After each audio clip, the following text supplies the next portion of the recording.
Hi అండి, అందరూ బాగున్నారనుకుంటున్నాను. ఈరోజు 10th క్లాస్ వాళ్ళకి అంటే నెక్స్ట్ అకాడమిక్ 10th వచ్చే వాళ్ళకి ఆల్రెడీగా కొంత సిలబస్ స్టార్ట్ అయి ఉంటుంది. ఫస్ట్ చాప్టర్లో ఒక model CBSE, state syllabus, ICSE అందరికీ ఉండొచ్చు. Prove that root 2 is irrational. How to prove that root 2 is irrational? Already we know we have many reasons. We can say that why it is irrational. Because 2 is not a perfect square. There is no square root. So in rational numbers, there is no rational number whose square is 2. 1 square is 1, 2 square is 4, 3 square is 9. So we have square root for 1, we have square root for 4, we have square root for 9. But unfortunately there is no rational number whose square is 2. And individually when you try to find out the value of root 2, approximately 1.414 and so on, it is a non-terminating, non-repeating decimal. If it is a terminating, it is a rational. If it is a non-terminating, repeating, it is also rational. But it is a non-terminating, non-repeating decimal. That's why it is irrational. But how can I prove it theoretically? Till now whatever I told you, they are the just the reasons. Why it is irrational, I can say many reasons. I can explain why it is irrational. But how to prove it root 2 is irrational? In the mathematics, we can't prove every problem in a direct proof method. In sometimes direct proof method means we start with given, we get some hints in the name of conditions. By using the hints, by using logical reasons, we can get the required. But sometimes when you are not unable to prove a problem in direct proof method, we prove indirect proof method. Indirect proof means we take one assumption which is a contradiction to the required, which is opposite to the required. We solve the problem, we face a situation, so which is one impossible statement, we get a statement which is against a true statement. Then we realize that, so because of our incorrect assumption, we got that situation. That's why we are not supposed to assume like that. అంటే ఏంటి, ఒక మనం opposite గా మొదలు పెడతాం. ఇక్కడ route 2 irrational అని prove చేయమన్నాడు. మనం ఏం చేస్తాం, సో రూట్ 2 రేషనల్ అని ప్రాబ్లం చేస్తాం. చేసుకుంటూ వెళ్ళి ఒక ఇంపాసిబుల్ స్టేట్మెంట్ కి లీడ్ చేస్తాం. అక్కడ ఫేస్ చేయగానే ఎందుకు వచ్చింది ఇట్లా, ఇలా రాకూడదు కదా రియలైజ్ అవుతాం.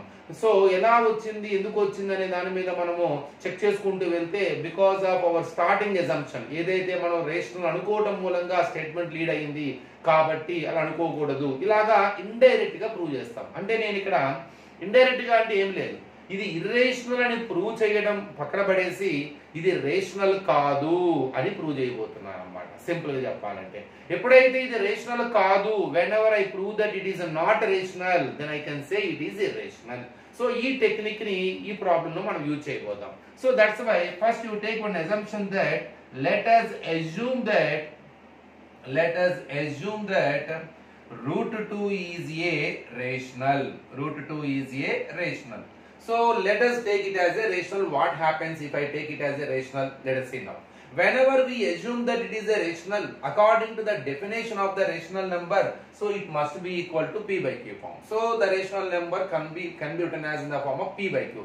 So it must be equal to a p by q form. Here p by q form means any one rational number, any one fraction like 4 by 6 or something.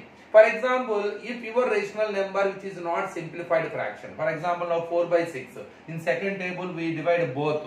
So here 2 2s are, 2 3s are. So it will be 2 by 3. Now it is simplified fraction. So whenever it is in the form of p by q, so here where p comma q are so integers, any integers. When you divide p and q by their common factor, we get one more fraction which is simplified and it reduces to 2 by 3. In this case, there is no highest common factor other than 1. In first table only, we get 2 and 3. So in 1 only divides 2 and 3. So here HCF for 2 and 3, highest common factor is 1. Such type of integers are called as co-primes. What do you call? Co-primes. So ఇది p by q form లో ఉంటుంది. So ఆ p by q form simplified అయి ఉండొచ్చు, simplified కాకపోయి ఉండొచ్చు. ఒకవేళ in case if it is not simplified, so if it simplified అంటే ఏంటి, ఏదో ఒక టేబుల్లో క్యాన్సిల్ అవ్వాలి. అలా క్యాన్సిల్ చేస్తే ఆ ఫ్రాక్షన్ రెడ్యూస్ అవుతుంది, ఇంకో ఫ్రాక్షన్ గా చేంజ్ అవుతుంది అనమాట.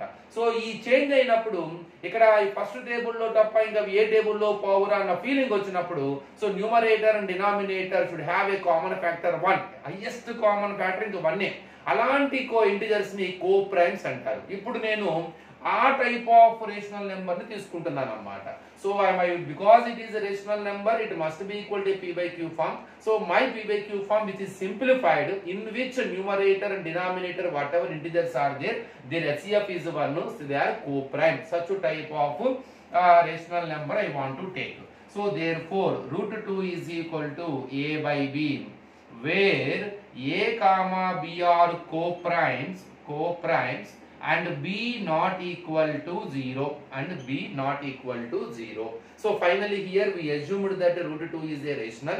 According to the definition of the rational number, it must be equal to p by q form. Here the p by q form which is simplified, so in which integers a numerator and denominator are co-primes. అంటే first table లో తప్ప ఇంక ఏ table లో కూడా అంటే divide గాని అలాంటి integers వాటి co-primes అంటారు.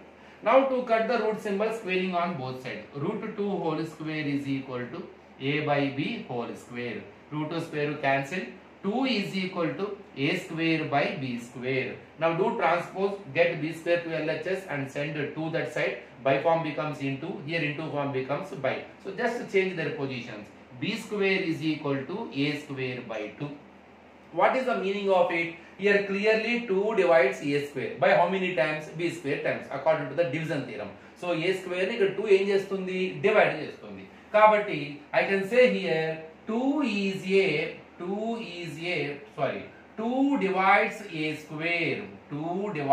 a square. Then when 2 divides a square, then I can say 2 also divides a. 2 also divides a. మరి a స్క్వేర్ ని డివైడ్ చేస్తే ఆటోమేటిక్ గా a ని కూడా డివైడ్ చేస్తుంది, సమస్య లేదు దానిలో. ఫర్ ఎగ్జాంపుల్ 1 స్క్వేర్ ఉందండి 1, 2 స్క్వేర్ ఉంది సో 4, 3 స్క్వేర్ ఉంది 9, 4 స్క్వేర్ ఉంది 16. ఇక్కడ చూడండి, ఇక్కడ 2 4 ని డివైడ్ చేస్తుంది, అంటే 2 స్క్వేర్ ని డివైడ్ చేస్తుంది. ఆటోమేటిక్ గా సెకండ్ టేబుల్ లో 2 కూడా పోతుందిగా.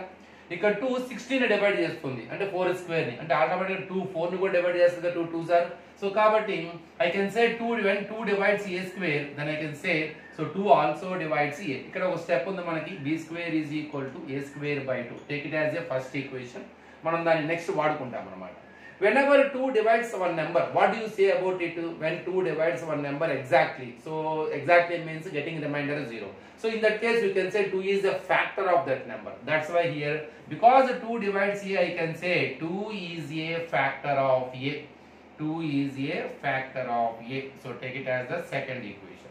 So 2 divides a means how many times? So 2 divides a, okay. 2 divides 16. How many times? 2 8s are 16. 2 divides 10. How many times? 2 5 times. 2 5s are. The same way 2 is a factor of a means 2 in second table we get a. So 2 divides a by how many times?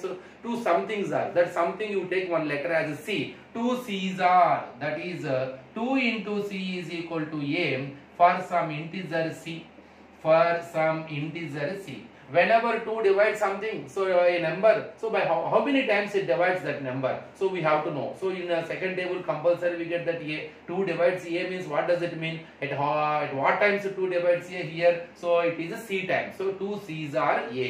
Now substitute this a is equal to 2 into c in this first equation. 1 implies b square is equal to a square by 2. Now in the place of a you take so a is equal to 2 into c, because 2 is a factor of a. So 2 divides a. 2 divides a by how many times I don't know. I took it as a c times. C is an any integer. Now b square is equal to a is nothing but 2 into c whole square by 2. B square is equal to 2 square means 4, c square by 2. 2 2s are. B square is equal to 2 into c square into form 2, transpose it and it changes as a by. B square by 2 is equal to c square. Here what does it mean? 2 divides b square. 2 divides b square. Then I can say 2 also divides b. 2 also divides b. So when 2 is dividing something, so 2 is a factor of that number. So here I proved that 2 is also dividing b. So that's why I can say 2 is a factor of b. So it is third equation. Finally, till now I proved two important equations here, two important statements I proved. One is 2 is a factor of a. Just now I proved that 2 is also a factor of b. What can you conclude by using these two statements? So 2 is a factor of a, 2 is a factor of b. So I can say now from 2 and 3 I can conclude that 2 is a common factor of a and b. 2 is a common factor of a and b. It is wrong. It is an impossible statement. We concluded one statement which is against to the one true statement. What is it? At the beginning, whenever we assumed that, when we assumed that root is rational, so we took it as a rational number like a p by q form. When it is simplified, we got a reduced form, that is a by b. So where a comma b are co-primes. Co-primes means they should not have any common factor other than 1. So such a type of integers we have taken. But here I proved that 2 is a common factor of a and b. How it is possible? Because of a comma b are co-primes, their HCF is always 1 only. Other than 1, we should not get any number as a common factor for a and b. But here we got 2 is also a common factor. This is completely wrong. So this contradicts the fact that contradicts means against. Fact that, what is that fact? A comma b are co-primes. What does that mean? That they do not have any common factor. CF means any common factor other than 1. Such a type of integers we have taken. So but here I proved that 2 is also, we got a different statement. We proved that 2 is a common factor of a and b. It is not possible because a and b should have a common factor 1 only. Their HCF must be equal to 1. So why did we get this situation? So this situation has arisen. So we realized that. So మనం ఎక్కడ తప్పు చేసామని check చేసుకుంటూ వెళితే ఎందుకు వచ్చింది ఈ statement అని మనం గనక ఒకసారి వెరిఫికేషన్ చేసుకుంటూ వెళితే finally we concluded that we will come to know that. So because of that assumption at whatever it is we have taken at beginning of the problem, this situation has arisen because of our assumption. What is that assumption? We took root 2 is a rational. Because of that assumption only we got this situation. So it is not. So we are not supposed to assume like that. Because of that assumption only we faced this situation. So that's why our assumption is completely wrong. We are not supposed to take. So it should not be a rational. So root 2 is not a rational, no doubt. అంటే నేను ఇప్పుడు prove చేసింది ఏంటి? Route 2 rational అని తీసుకోకూడదు, no doubt. Route 2 rational అయితే ఒక impossible statement కి అగెనిస్ట్ గా ఒక కంక్లూజన్ వస్తుంది మనకి. So we conclude, we clear that is, we made it clear root 2 is not rational. Then what it is? So of course whenever it is not rational, it is irrational. So hence root 2 is irrational. So it is a contrary method. So logical method. When we are unable to, we can't prove every problem in the direct method. When it is not possible to prove a problem in direct method, we take it as indirect proof method. Indirect proof method means here I did not prove it directly. It is irrational, but I proved that it is not rational. So how? So whenever I took it as a rational, so the problem leads to a impossible statement which is against to a true statement.